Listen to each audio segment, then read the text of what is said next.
Welcome back, listeners, to Mind Over Masculinity. I'm your host, Sana, and today's episode, listeners, is an important one. And I want to start by saying this upfront. This is not a conversation about blaming men, fixing men, or romanticizing masculinity. It is about noticing patterns. It is about asking hard questions without turning them into accusations or blame games. And it is about understanding what men are navigating right now, often quietly, often alone. Now, over the past few years, listeners, we have seen some undeniable macro trends among men. We'll definitely come onto that during the conversation. But what I believe is falling engagement in education or rising loneliness, a deep confusion around identity and purpose. At the same time, a lot of men who look successful on the outside, on paper, everything is fine, but then they feel disconnected internally. So then the question becomes, what is actually happening beneath the surface? My guest today has lived across cultures, across systems, across definitions of success. From elite sport to high stakes finance, from global cities to deep inner work. Kirk Kappelhoff's life has been shaped by movement, listeners, not just across borders, but across disciplines.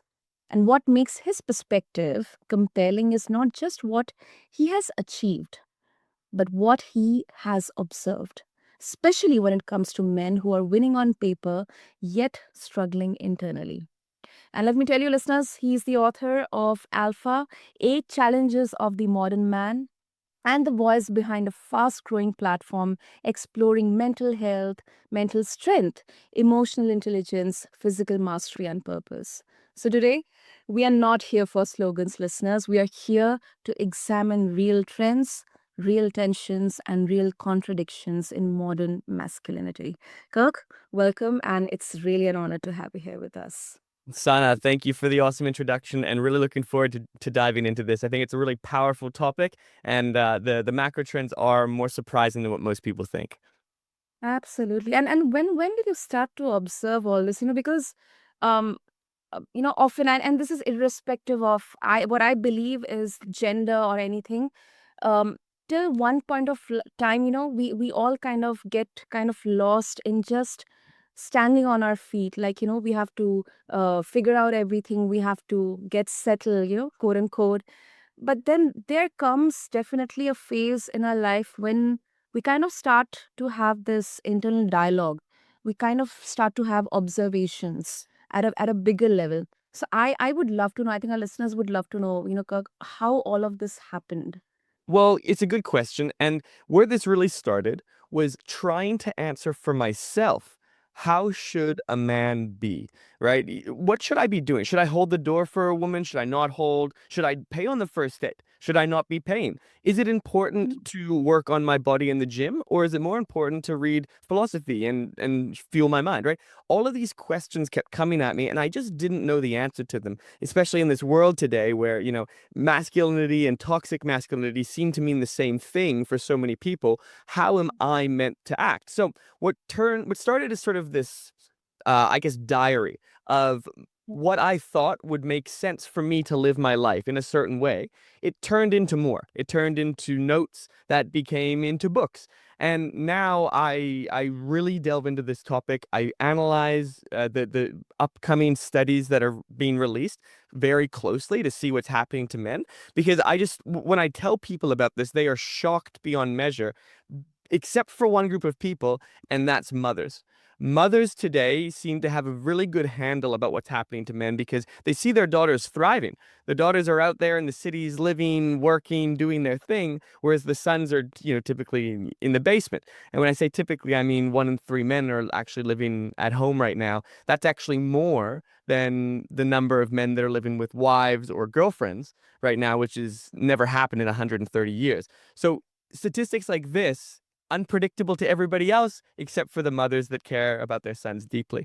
So that's where it started. It started with a project on me to answer the question for myself, but I noticed that it seemed to have a trend to helping other men as well. That's a very interesting observation. I actually never have heard about it and never thought about it.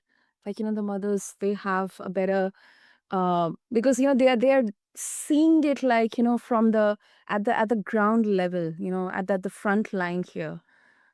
That's I mean, exactly right. irrespective of whatever happening online, or people are watching or seeing, I think it's more of a perception, building a narrative in there, not exactly what is happening at the ground.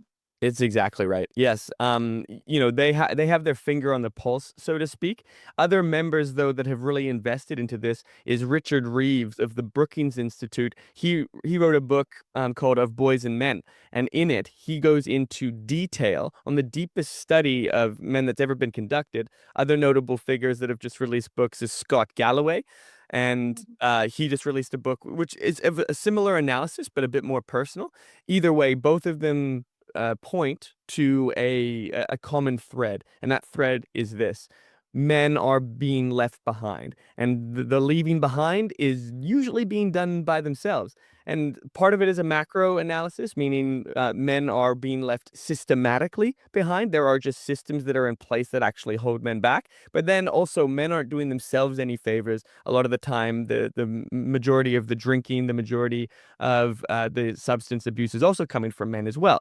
So this intersectionality between sort of what's in your control and what's outside of your control, those two pieces are usually what's fueling this problem. Hmm. Hmm. And another, connecting with this itself is, which I personally have, had conversations with, many of my, male friends, is there's this assumption or a consideration that if a man is not providing, or is not capable of providing, then he's not worthy to be a man. Right.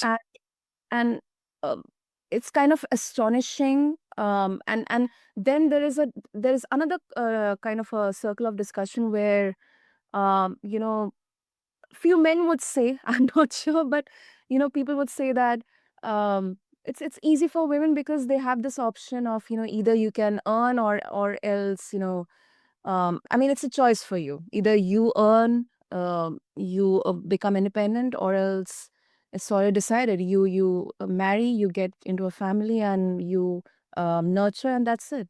So, what's your opinion or thought on this, No, Kaushik? you're 100% right. A lot of the experts actually say that women, in a sense, have their purpose built into them, in that they're the only type of creature on earth that can bear humans, right?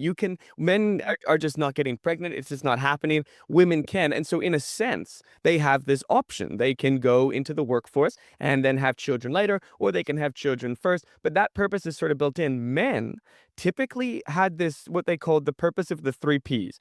They were either a protector, provider, Mm. or a procreator. If you're a protector, you typically think, okay, I am going to protect the tribe. I'm going to go out there and ensure, from a war perspective, that we are not being hurt. For the most part, in the Western world, that has kind of fallen to the wayside. When I'm walking down the street, I don't really need to, ensure that I need to be on guard at all times because we have a police force to do that, and that's true for most countries. So that one's kind of fallen to the wayside. So if it's not protector, maybe it's provider. Well, as you rightly mentioned, women are working now more than ever. In fact, in 11 of the biggest cities in America, women between the ages of 22 and 30 are earning more than men.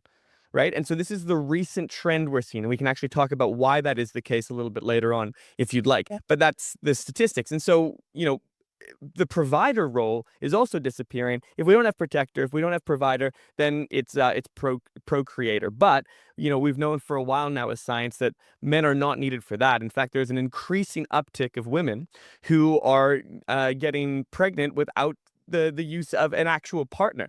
Right? They are.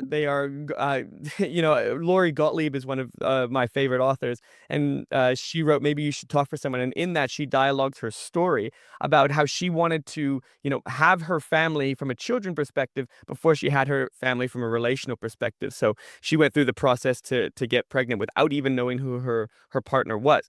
And so these three P's have disappeared as a necessity for most men.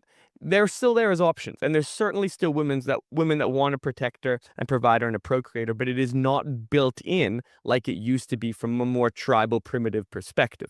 So yes, you're 100% on the money.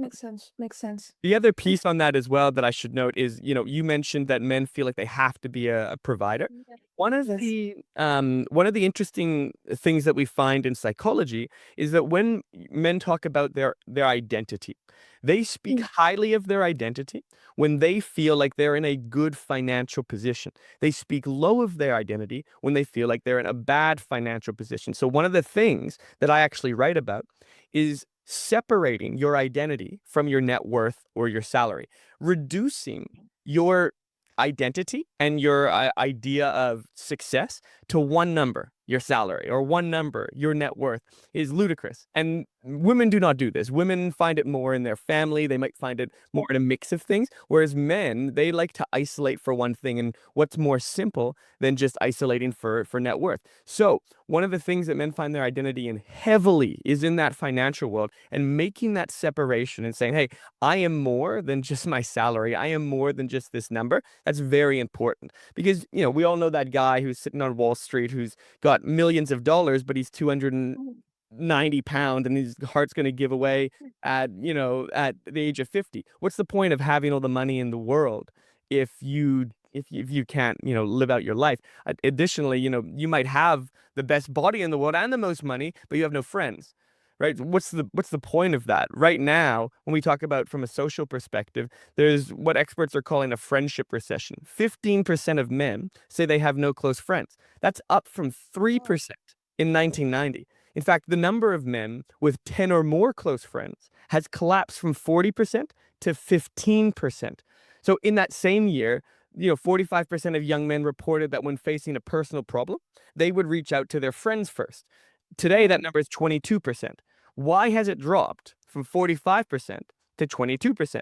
Who are they reaching out to? Well, 36% say that now their first call would be to their parents. And why is that? It's because as of 2014, 35% of young men are living with their parents. And like I mentioned, that's more than the number who are living with a wife or partner. And that's never happened in 130 years, never been observed. People are becoming this incel-like character where the apartment or the basement of their parents' house is more attractive than actually going out into the world. So it is a very important piece, recognizing that we are more than just the financial number, especially when you consider that in 1970s, the actual median wage of the American male was higher than it is today. It was actually $13,000 higher, which is a 28% reduction in annual earning power. So when you put all these pieces together, you begin to see, oh my goodness, right? If men are finding their identity in financial, and financially they're actually performing worse, you can see where these negative mental health trends are coming from. Oh, that is actually surprising. That is actually surprising. But the observation is very much I think it's also relevant across other countries as well, Kirk. In Yes. India as well, that I can definitely vouch for. And do you think, Kirk, that men are actually confused? Because you mentioned about identity. Like, do you think men are actually confused about who they are, or um, are they reacting to a world that no longer clearly needs them in the same way it once did, maybe in the 60s or 70s or the early, centuries? I think confused is a great word to describe it. Anecdotally, when I talk to many of my friends, the biggest thing they say is, I don't know what I should do next. I don't know what I should be doing. And this used to be a very laid out, clear process. You have your job, you hold it for 40 years, you have a family, you are a parent. But Mm. this doesn't seem to be as clear cut as it used to be. One of the contributing factors, I believe, that's actually feeding this is this world of social media. Social media, in a lot of ways, can be a great thing, but if not understood or if abused, it can actually be a huge detriment. The main thing it fuels in somebody is entitlement. When we look at social media, we are seeing, and we all know this, the highlights of somebody's life. We are not seeing their everyday average life when they go through and they make breakfast and they have a shower, get ready for work, and the drudge of going into an office. We are seeing just the absolute best parts. And unless we mentally prepare ourselves for that, we begin to think, well, why isn't my life like this 3-second snapshot that I'm seeing as I scroll through, nonstop picture after picture, video after video. And this entitlement thinks, oh, well, maybe I should be doing that. It's the human condition to compare. Now, we shouldn't compare, of course. The only person we should compare against is ourselves. But if we are looking nonstop through these photos and we are making these comparisons, what's the inevitable outcome? Entitlement. And that entitlement creates bitterness against either society or the world. And this is what's leading to, hence, a bitterness or entitlement towards the world, right? So that is a huge contributor. But yes, I think men are confused. Vocationally, I actually talk about this a lot. In 1970, 98% of high school educated men were in the labor force. And all that means is they either had a job or they were looking for one. That's what constitutes whether you're in the labor force or not. Today, that 98% is 87%. And if you look at college graduates, it also fell from 96% to 89%. So what this means is less men are even looking for work. They don't even want to be a part of society.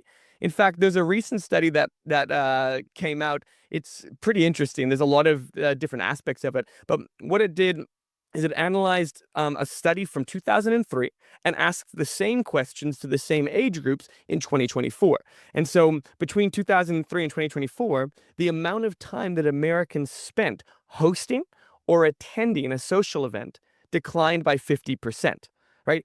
50% reduction in the amount of time that America as a whole would spend on that. And so you think, okay, well, maybe if we isolate it to specific age groups, the story gets better. So we isolate it between 15 and 24, the ages of 15 and 24.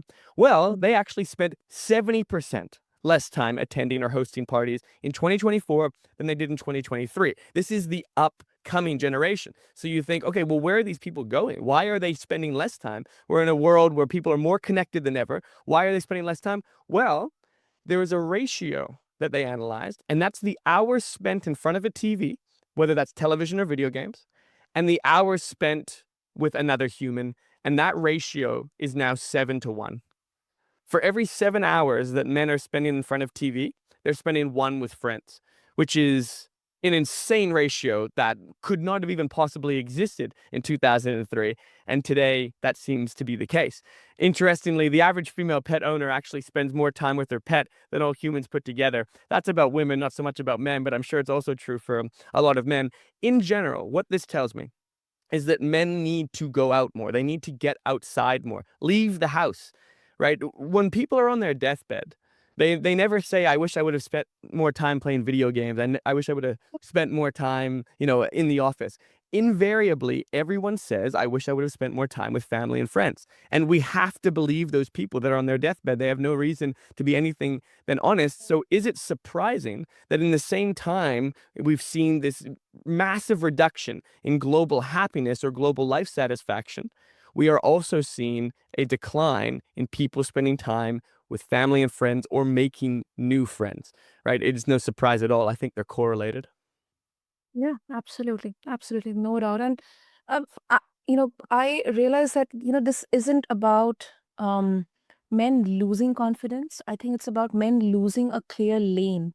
Mm. Like if you grow up being told to be like strong, useful, capable, and then systems around you don't clearly reward or require those traits anymore, I think that creates a huge vacuum in there. Yeah, definitely. And I think there's been this push to Mhm. create what's you might have heard of as the soft boy, right? Or, Yeah. somebody who, yeah, you've heard of this, where, you should be more in tune with your emotions and everything. In fact, Scott Galloway, the author I mentioned before, he has this funny line where he says, the right is the Republican right in America is telling you to be more like your grandfather, and the Democratic left is telling you to be more like your sister, right? Which one do you listen to, right? And so it is tough. There is a lot of evidence suggesting that men do need to be more in tune with their emotions. In fact, in a lot of my research, it's very evident that you are actually lowering your lifespan if you purposefully avoid emotions. Choosing not to feel them is very bad for you on multiple levels. And in fact, a Pew Research study in 2012 found that 16% of men between 18 and 29 reported feeling lonely often or always. But today, that's 28%, right? So it's almost doubled. We need to get that in check as well. And men need to do a really good job of actually addressing that. One of the things that men suffer from that women don't is something called alexithymia.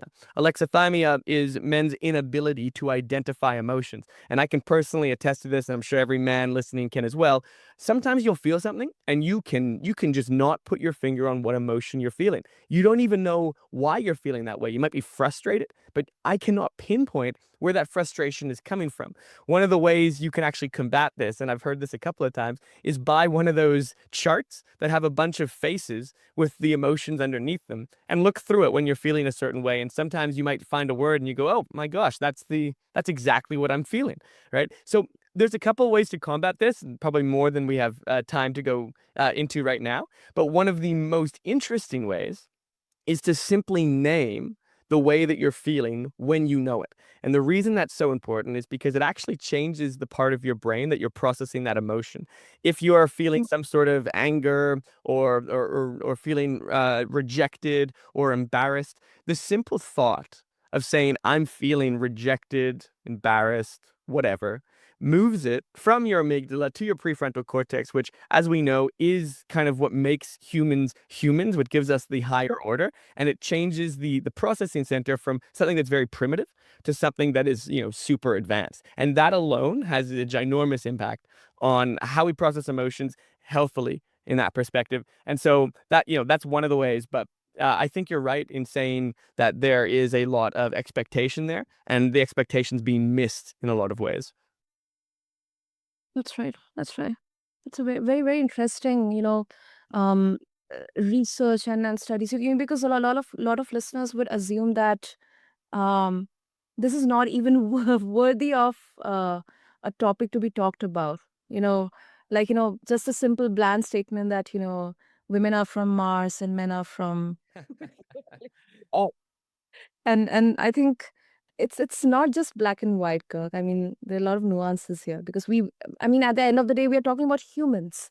Leave our men and women. We are talking about humans, and it cannot be just a single linear, like a straight line.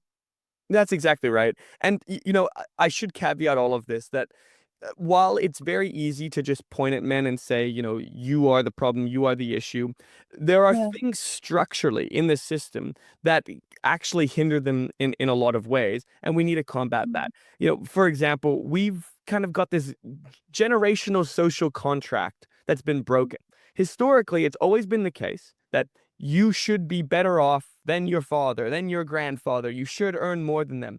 And for every generation, that's been true, except recently. For example, 70-year-olds in America are 72% richer than 70-year-olds in America 40 years ago, right? If you compare 70-year-olds today and 40 years ago, today they're 72% richer, even when controlling for inflation. But people under the age of 40 are 24% less wealthy over that same time frame. And why is that? Well, in literally every state in the country, neither median nor minimum wage has kept pace with inflation or productivity gains. And housing costs have outpaced both. So everything has become more expensive and wages have not been keeping up with that. And that is, if men are the ones typically meant to go to work, right, then, that it's going to hurt them, inadvertently in ways that are disproportionate. But like I mentioned before, and this is a caveat to the caveat, women are out earning men. So it's definitely still possible, but there's something else going on. And that actual thing is education. In every single OECD country, there are now more women with bachelor's degrees than men. Women are the ones who are pushing the educational front, not only in high school. High school, they have an average higher grade, but they are graduating high school at higher rates. They go to college at higher rates. They have average higher grades in college, and then they graduate college at higher rates as well. And where do college age people go?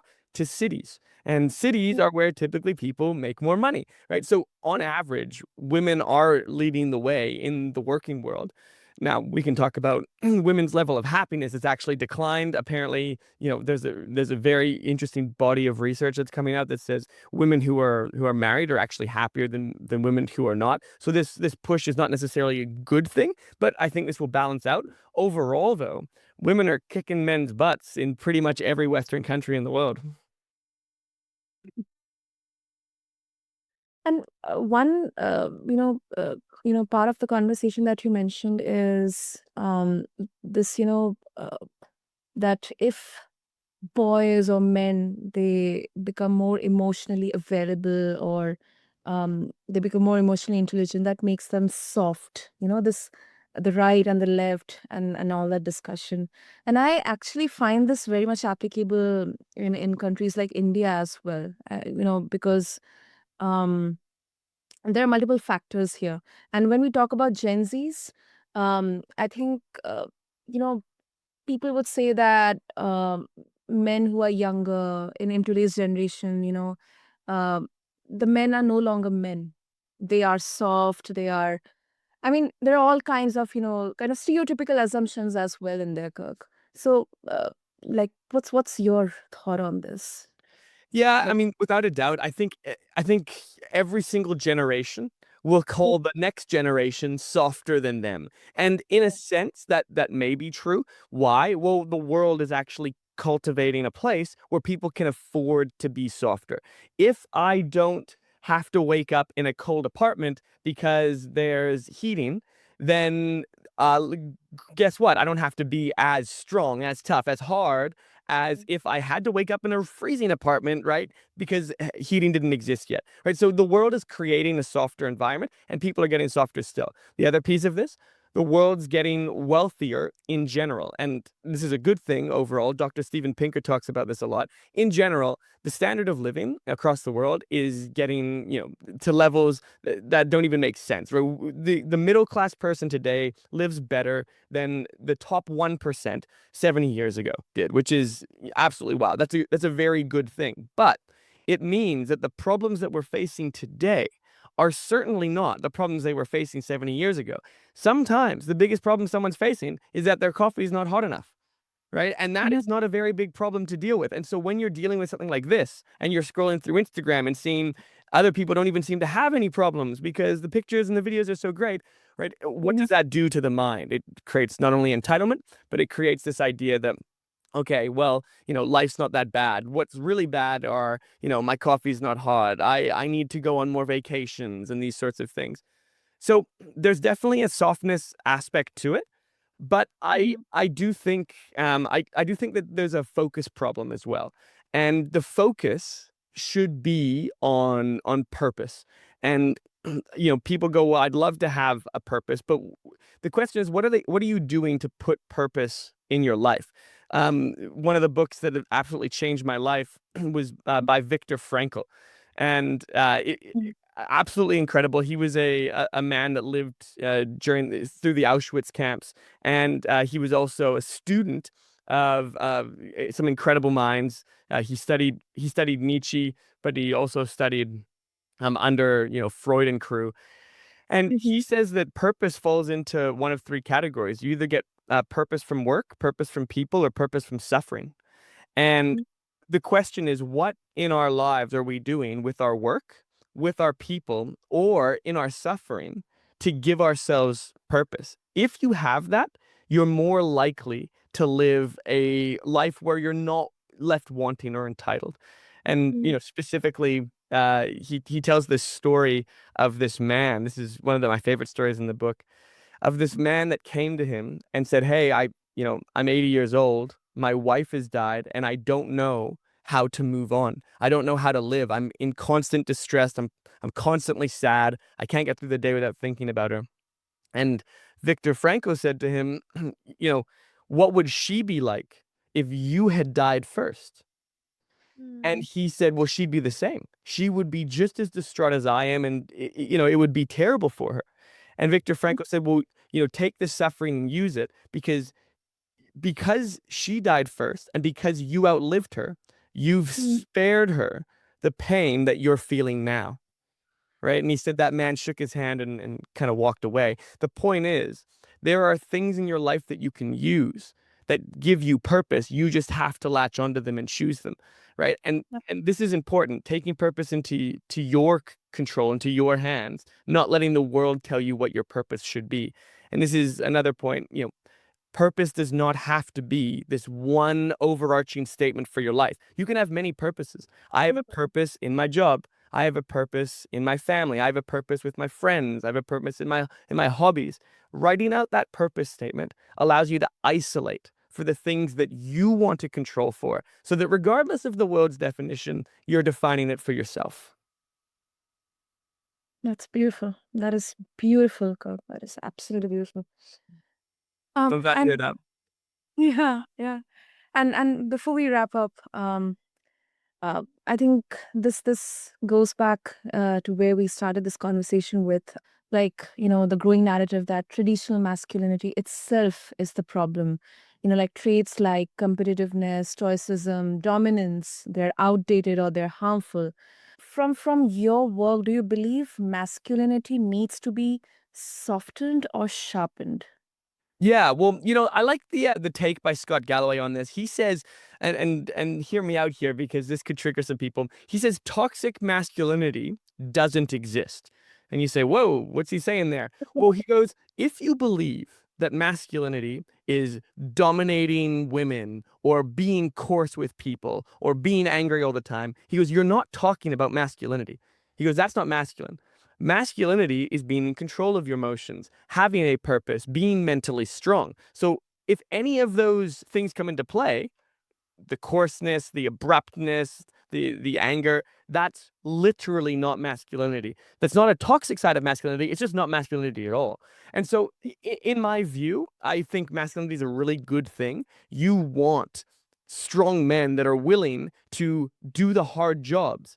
You like even things like as simple as laying bricks, right? 98% of bricklayers are men.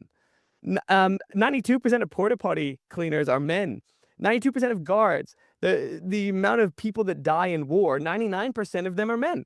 And you want those men to go out and do those hard jobs. That's good energy to have, and we want that. Now, we also want the female energy too, and in different areas of life. But what I'm saying is we each have our purpose in that, and it shouldn't just be isolated to women's way of doing things are good, men's way of doing things are bad, or vice versa, right? Normally, we should be able to pull from the other gender and leverage those as a strength, right? Men should be more in touch with their emotions. How do they do that? Talk with their partner, right? That is their safe space. Their partner loves them, and whether that's their wife or girlfriend, their partner wants what's best for them. They should be able to talk with them about hard things, talk with their dads, talk with their other friends, right? Those things we should be able to pull on as a, hey, this is something that girls do really well. Let's leverage that as best we can, and then women can do the same on the parts of men that they feel that men are probably excel a little bit more at.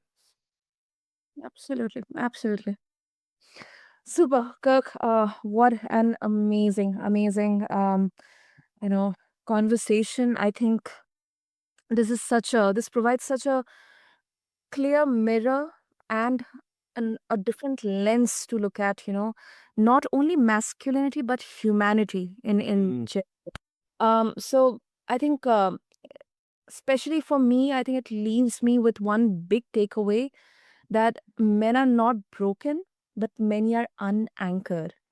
And I think when identity, purpose, and belonging weaken at the same time, the consequences don't stay individual, they become cultural.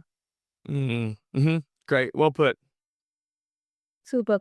So, Kirk, if listeners, irrespective of their men or women, I mean, if they would like to connect with you, you have a YouTube channel as well. If they would like to share their thoughts and opinions of their own after this conversation, what would be the best way? Yeah, I mean, definitely follow me on YouTube. That's where I post a lot of my stuff on kind of what's coming out in the recent academic literature, my thoughts on it, and my analysis there. They can always reach out to me as well if they'd like to, either reach out via the YouTube links. I've got my email in there, or they can actually go to projectalpha8.com, which is where I actually house my analysis of the 8 challenges of men, right? That's the mental, spiritual, emotional, physical, and then the social, financial, professional, and relational. Those 8 kind of are challenges that no man can avoid and everyone faces. The question is, how can we deal with those challenges better? And at that site, you can learn a little bit more. Absolutely. Absolutely. And listeners, what I'm going to do is have all the links and details in the show notes so that it's easier for you to connect with Kirk and check out his YouTube channel as well. And so refer to them along with this episode on your favorite podcast platform. And to all of you listeners, this episode is not about choosing sides. It is about choosing awareness, about choosing clarity. Because understanding men better helps everyone: families, relationships, workplaces, society, humanity. So if this conversation resonated with you, share it with someone who needs it.